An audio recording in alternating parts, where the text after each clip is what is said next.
eCredits. eCredits. Amazing. Amazing. So, but before we come to the point, how we can benefit from all of that, from this creation, and how this will work, and when the time schedule, how the time schedule runs. Before we talk about that, I want to bring our special guest and friend here on stage, because he will tell you what's behind such a project, such global cryptocurrency, what is the potential of that. And I'm really proud to bring him on stage, Mr. Bernhard Koch.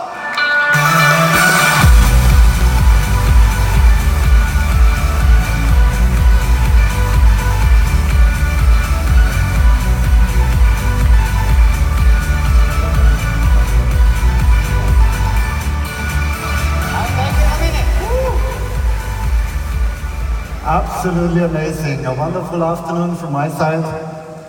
It's really a huge honor to be here, because in the first part of my presentation, I would like to share with you what is this technology where everybody is talking about. Everywhere in the newspaper is written, and how does this affect our everyday life very soon from each and everybody here and all over the world. You will see. In the second part of my presentation, I share with you the vision Hubert mentioned already. When we met 1.5 years ago, we had a few ideas and instantly created this unbelievable vision and idea where we want to go with this technology. And we really find the right words to call it a once-in-a-lifetime chance. And once we've done, you will understand why. So 1.5 years ago, we instantly created a company because we wanted to make this idea, this vision we've created, come true. Based in Crypto Valley, Switzerland, where the hotspot in the fintech world for cryptocurrencies emerged in the last 4 or 5 years. We founded this company, and we're partnering there with Crypto Valley Association, with Ethereum Alliance, and much more like Microsoft and different agencies like tax advisors, legal departments, and also, of course, marketing and much more. So this is only, I think now 11 and 12 months ago, we started to create a bigger ecosystem out of that first company. The next step was that we found our core developers team, which is now based in Vienna, in the Millennium Tower. We're searching for tough developers there.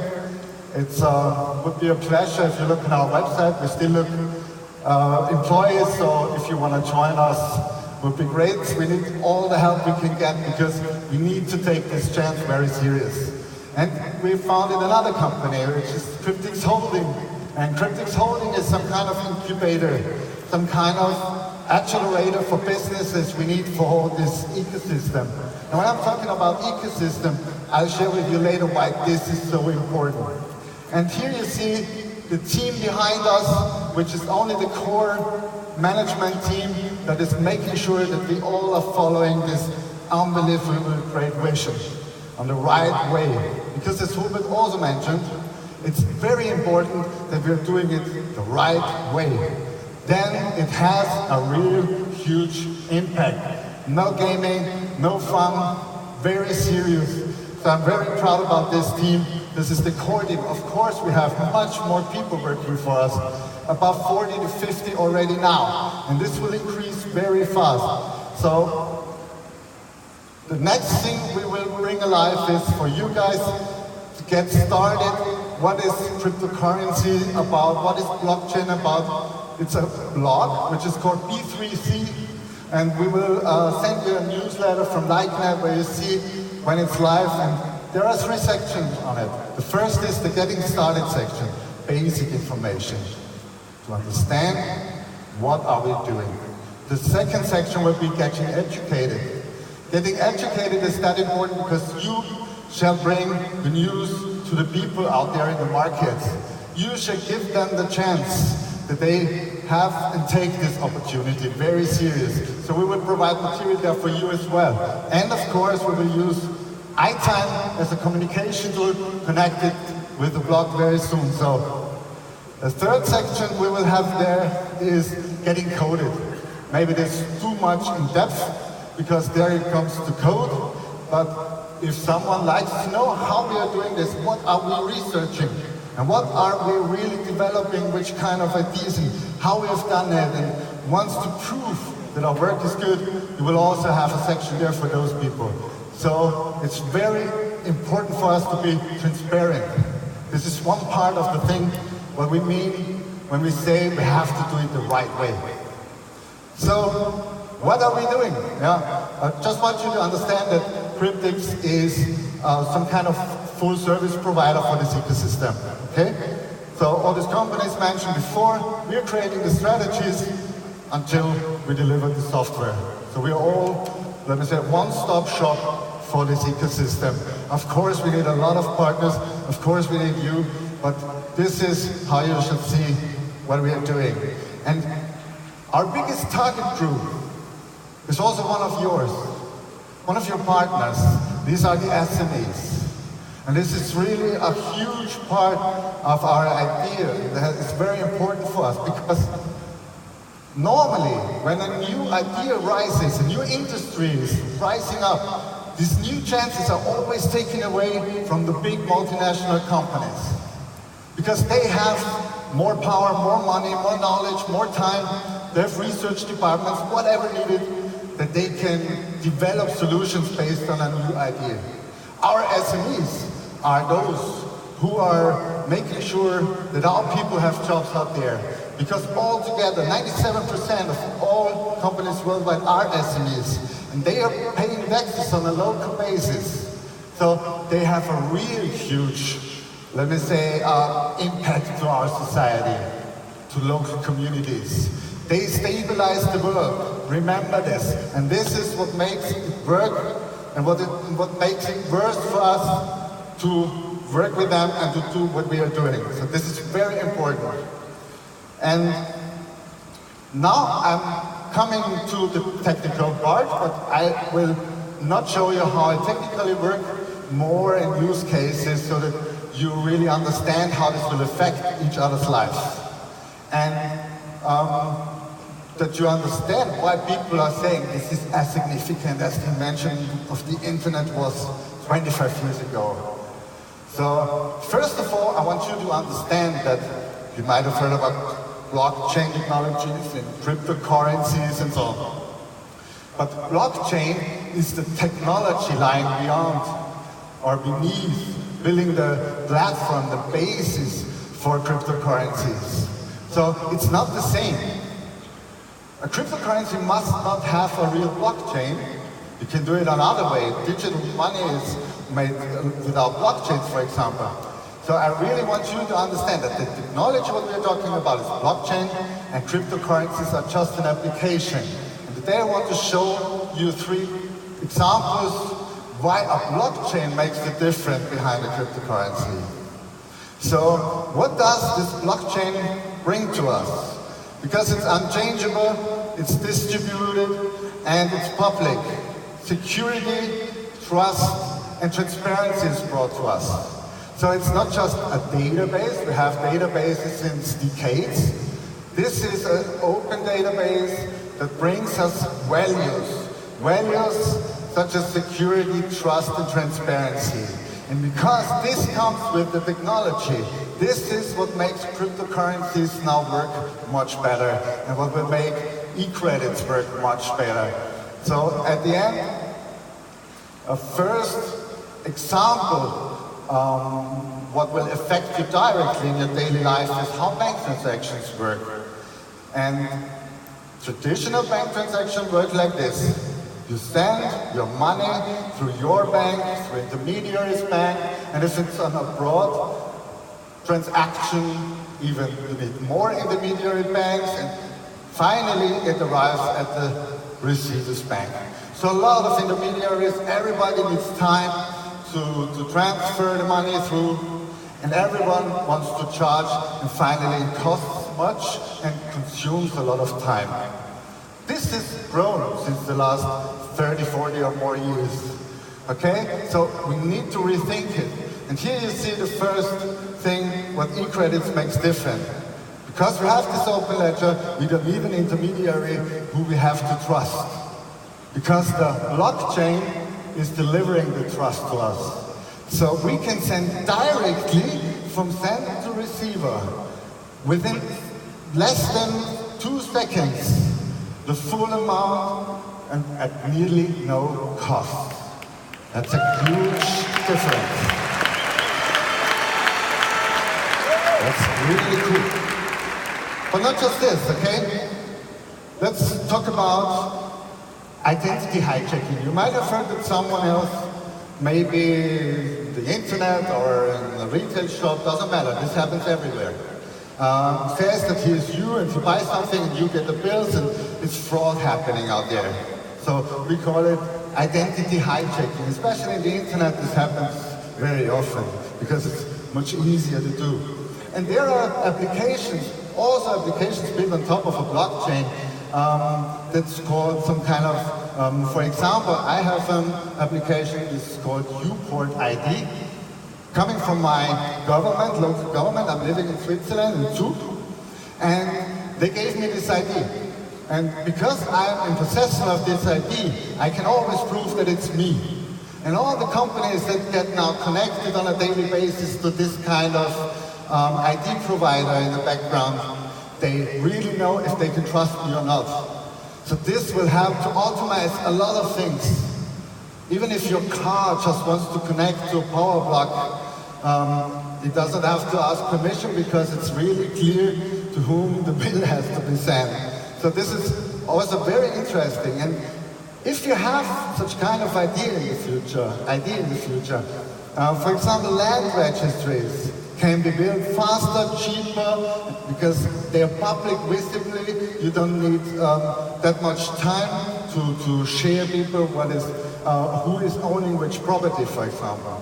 And normally, you need a notary or a witness who takes care if you sell a property, land or a flat somewhere to someone else or want to buy it. A witness has to be there who says or takes care that everybody gets what he deserves. So only if you pay the money, he sends it forward, teacher touches his fees, sends it forward to the receiver, and then makes the changes in the land registry. These things can also be automated. And Sweden, since more than 1 year now, they're testing it already very, very well. And they further developed this solution. And in March this year, they announced that they will fully integrate it this year, until the end of this year. So, for example, Russia is working on that.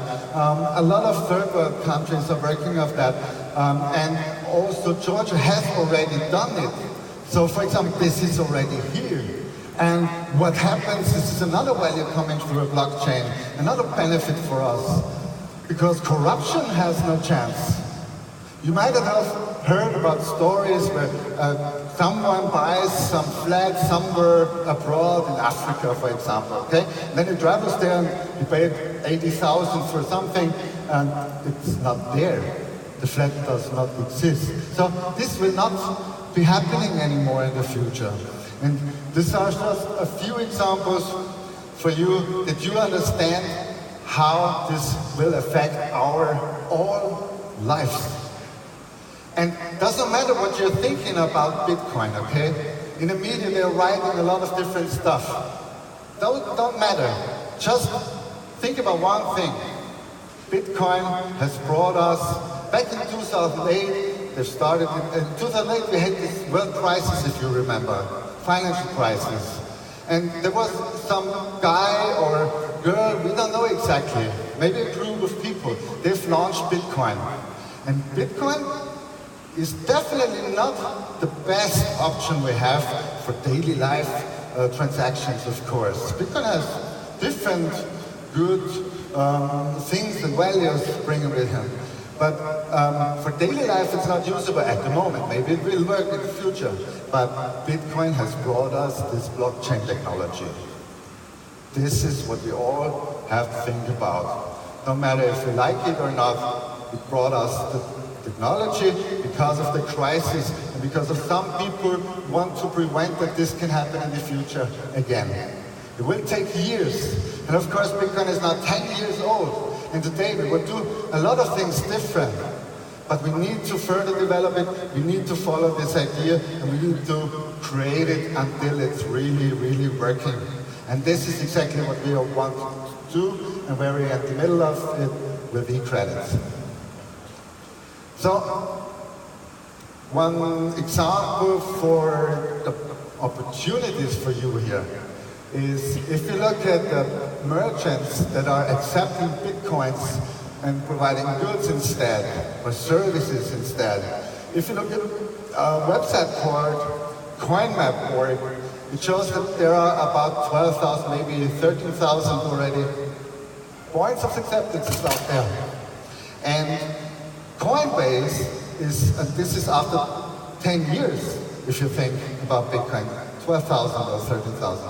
And if you look at Coinbase, it's an online payment provider, providing payment services to online shops with a bunch of different cryptocurrencies. They claim that they have about 50,000 clients. So you guys have 350,000 merchants in your network using your solutions, like Cashback, like loyalty system, and white labeling, and all these very wonderful things.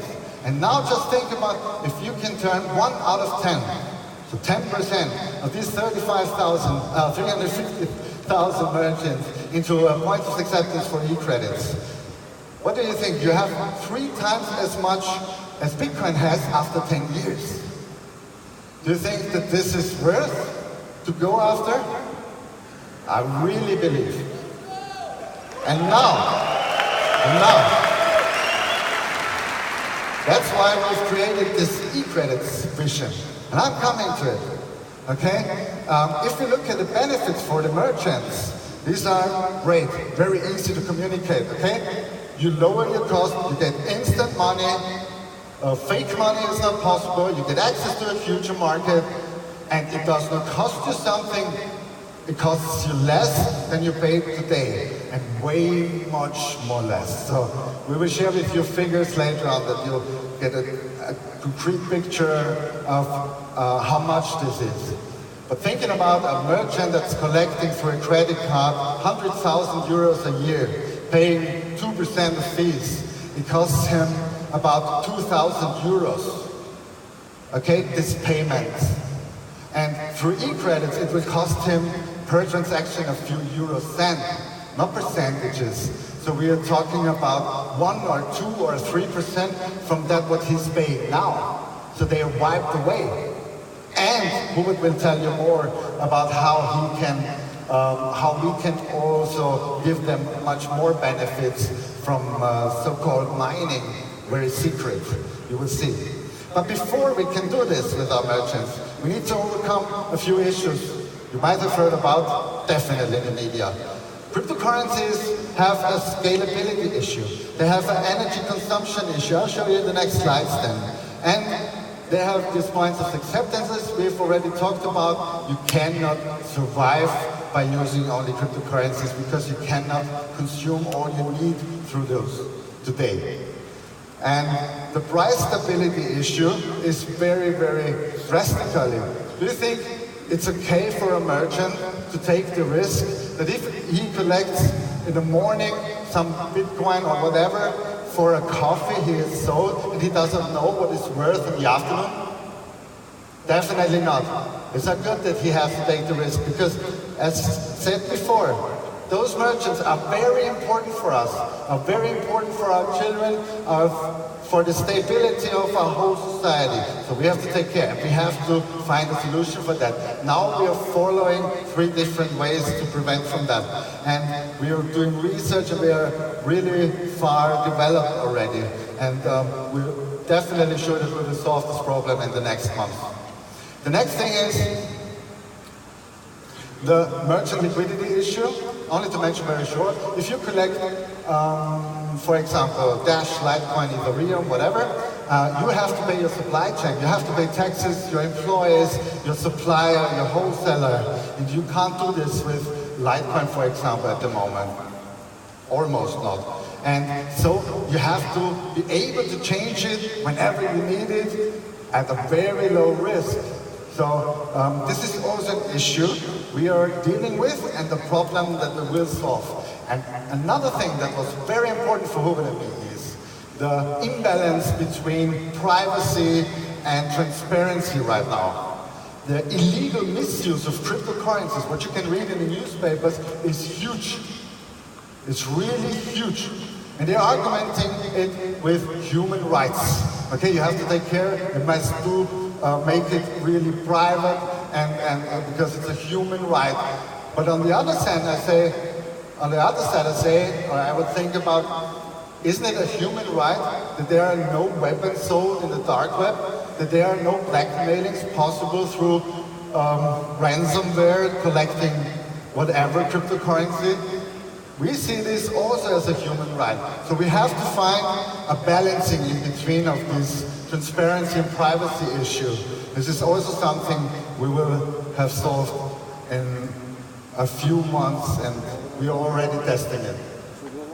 So the scalability issue is, for example, only compared because it's a very old protocol they are using, and the way it is working, a Bitcoin compared to a Visa card can only do 7 transactions per second. These numbers were taken from a report which was made a few months ago, and compared to a Visa card, they can do thousands more.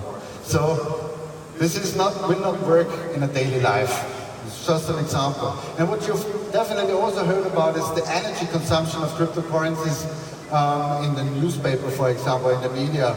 If we compare it to Czech Republic, where we are right now, I searched for these numbers and I was really wondering, it equals what the whole country, Czech Republic, consuming the same like Bitcoin needs that he is running.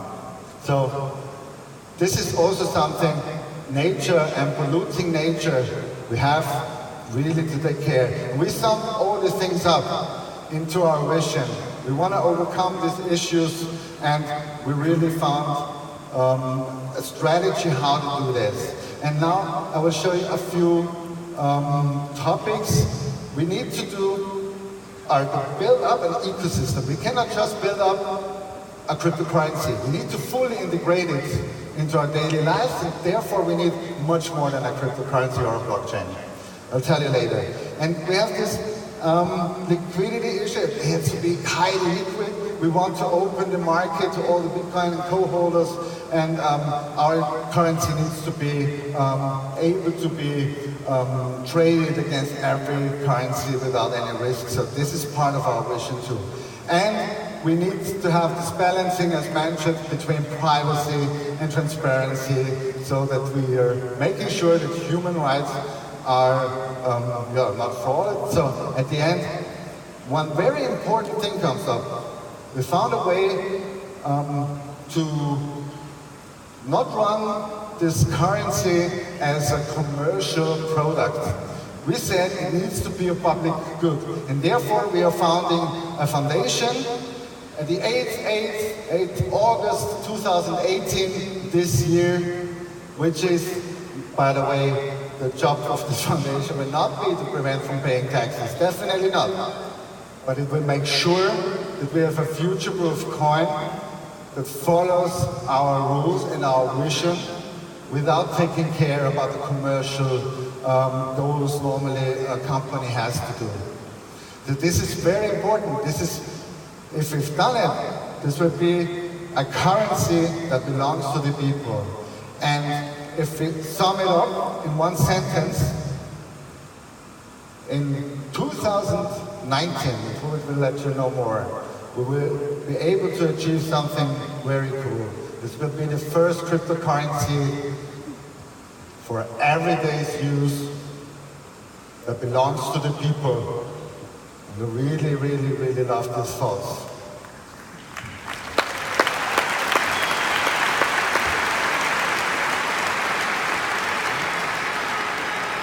It's a very great opportunity. It's really a once-in-a-lifetime chance. And we are really pushing hard. As mentioned, we've just started a year ago, 1.5 years with the idea. The company is now running since a year. And all the things we've developed, the strategy and all the research we've done and all what we've seen in the market that is available, we can combine to one solution that will solve so many problems and will give so much benefits to humanity. So we really push hard. And to prove that, I would like to show you a small video of our wallet, which we've already developed, and you will be the ones who can test it. But not today, very soon, because first we have all this kind of testings to do, but here in the video you will see what this will give to you. And you will be the first of all who can test it and who can use it and learn how this all works without any risk. And then you can go out in the middle or at the end of next year to prove to other people that this works. And so I would like Robert to play the video now. Thank you.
Very cool.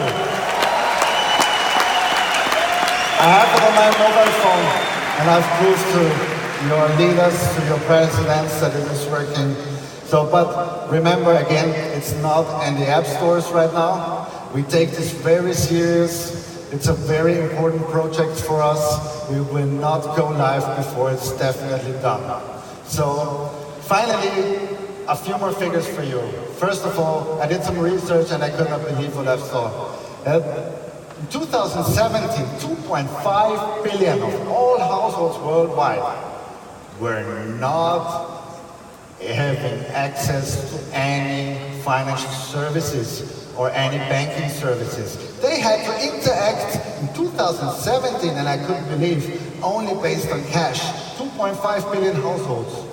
So they had to meet in person to get a deal done, for example, based on cash only.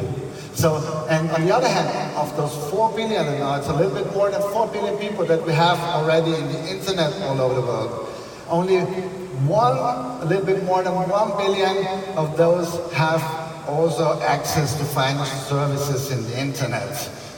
And we can bring it to the other 3 billion. This is a huge opportunity. We all together, this market is huge. And can you imagine what this means to all those people out there? They get through such an app you have seen here on a $20 to $30 Android smartphone, which is very cheap, available everywhere. a banking app on their phone with nearly no cost, and they can interact with everybody on the world within seconds. It's a whole new market, a whole new chance for so many people out there. So I'm really proud of that.